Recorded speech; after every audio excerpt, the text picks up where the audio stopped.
Il y a des gens, et c'est légitime, qui soutiennent ce qu'ils appellent la cause palestinienne, et ils sont sincères, on peut le croire. Mais ils sont minoritaires. Il y a malheureusement aujourd'hui une masse importante de personnes qui utilisent le conflit israélo-palestinien comme un abcès de fixation pour alimenter un antisémitisme primaire qui s'est, je dirais, manifesté à chaque fois qu'il y a eu des rassemblements qui ont pris pour prétexte, encore une fois, le conflit israélo-palestinien. Alors certains vous disent, parce qu'ils s'identifient, parce qu'un jeune de Sarcelles qui est issu du Mali ou d'Algérie ou du Maroc s'identifie à un jeune palestinien. Je veux bien, en raison, soi-disant, d'une religion commune.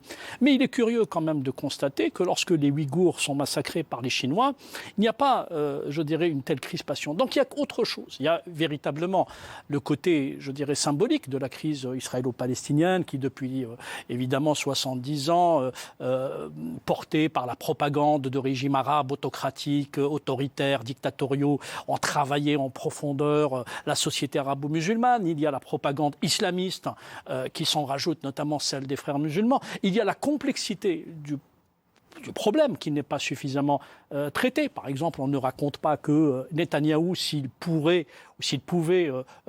remballer pour une nouvelle, un nouveau mandat, ce serait grâce à un allié qui serait frère musulman.